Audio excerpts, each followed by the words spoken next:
Donc c'est un sujet, la déviation de Calas, sur lequel nous travaillons depuis la création de l'équipe, c'est-à-dire depuis 6 ans maintenant, en particulier sur 2 points. Le blocage d'abord, c'est-à-dire pourquoi cette déviation qui devrait exister depuis très longtemps, alors que le phénomène de saturation est lui-même connu depuis longtemps, n'existe pas, et pourquoi le projet n'a même pas encore été véritablement initié. Premier point. Deuxième point, la solution, c'est-à-dire par comment on peut faire cette déviation, avec qui, avec quel argent, et selon quel tracé.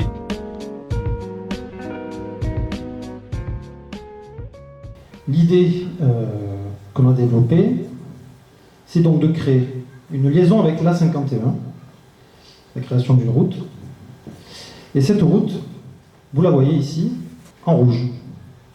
L'idée étant d'avoir une voie double sens, traverser l'autoroute et créer donc une sortie depuis Marseille, sur l'autoroute, à ce niveau-là, en évitant plan de campagne, pour venir récupérer le flux du matin.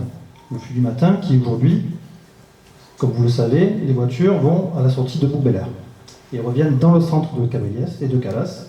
Donc l'idée est de dire, à partir de cette sortie, via une signalétique très claire, à partir de ce moment-là, direction La Durane, ex-TGV Vitrolles. On crée vraiment une nouvelle sortie et le début de notre déviation. Enfin, la troisième séquence, on se situe désormais à Fontaine. Donc on vient de Leroy-Merlin, notre route ici, et on arriverait ici sur un rond-point. On voudrait créer un rond-point. Pourquoi ? Pour faire ralentir les véhicules, parce qu'aujourd'hui on a beaucoup de flux de véhicules qui vont dans Calas à toute vitesse. Donc là l'idée c'est de dire, on crée un rond-point, une signalétique extrêmement forte qui indiquerait le nouveau tracé de la déviation. Le tout, c'est aussi de dissuader par ce rond-point les automobilistes à éviter de traverser Calas. Sur la séquence numéro 4, on se situe désormais sur la route de la Guérine, on vient de Fontaine, et l'idée c'est de venir ici créer une nouvelle voie le long de la voie TGV, profiter des infrastructures de la voie TGV, c'est de venir se greffer sur la RD9 et de créer un échangeur multidirectionnel, à savoir donc, une fois qu'on serait ici, la possibilité d'aller sur Aix, d'aller aussi sur Vitrolles, et surtout, le soir, éviter à ce que le flux du soir qui va à Calas vienne par cet échangeur et reparte via la déviation.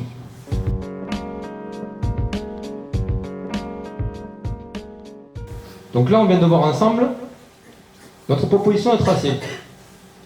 Maintenant, je vais vous parler, du comment, les différentes étapes de réalisation de cette déviation, et également les coûts. On va faire ça, au travers de 2 exemples, qui sont chez nos voisins, avec la déviation de la Phare, qui est déjà en réalisation, et Saint-Canin, qui est en cours de réalisation. On a pris ces exemples, non seulement parce qu'il était frappant, parce qu'il n'était pas loin, et puis surtout parce qu'il parle à tout le monde.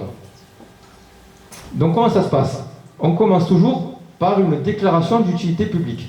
Donc une DUP, déclaration d'utilité publique, c'est la procédure légale qui permet à une personne publique, donc ça peut être une commune, la région, le département, la métropole, et ainsi de suite, de réquisitionner des parcelles ou des terrains privés pour en faire un équipement d'intérêt collectif. Donc dans notre cas, ça nous arrange bien puisqu'on va faire une route. Donc cette DUP pour la Phare, elle a été faite en novembre 2003. Ensuite, il vient toujours une enquête parcellaire. Cette enquête parcellaire a été faite entre mars et avril 2005. L'enquête parcellaire, comme son nom l'indique, c'est simplement la recherche des propriétaires des éventuels terrains qui seront traversés. Ensuite, on arrive à la libération des terrains. On a trouvé le propriétaire, et on a acheté tous les terrains. Tous les terrains appartiennent à l'entité qui va réaliser la déviation. Entre-temps, on aura lancé un appel d'offres important. Cet appel d'offres sera validé, puis ensuite remporté. Et on pourra enfin commencer les travaux. Donc dans l'exemple de la Phare, ces travaux ont duré un peu plus de 2 ans. On a raccourci un peu entre 2012 et 2014. Et enfin, il est mis en service en juin 2015. Le département en a financé 90%.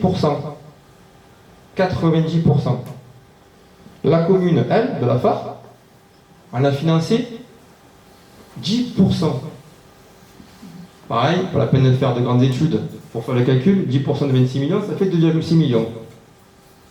Donc dans le cas présent, la commune de la Fare a payé pour sa déviation 2,6 millions d'euros. On va passer à notre deuxième exemple, Saint-Canin, qui est en cours de réalisation. La déviation de Saint-Canin avait pour enveloppe budgétaire, excusez-moi, 54 millions d'euros. 54 millions d'euros. Sur ces 54 millions, le département le finance à hauteur de 80%. Les 20% restants sont financés par la métropole. 80 plus 20, ça fait bien 100%. Ce qui veut dire que dans le cas présent,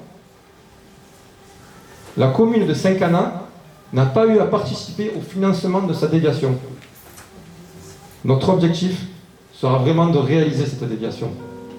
Nous avons la volonté de réussir cette déviation. Il faudra qu'elle réussisse. Nous nous y emploierons effectivement et pendant tout le temps de la mandature. Ce sera long, vous avez vu qu'il faut une douzaine d'années, c'est un minimum, pour réaliser cette chose-là, mais il faudra bien commencer et on va commencer tout de suite.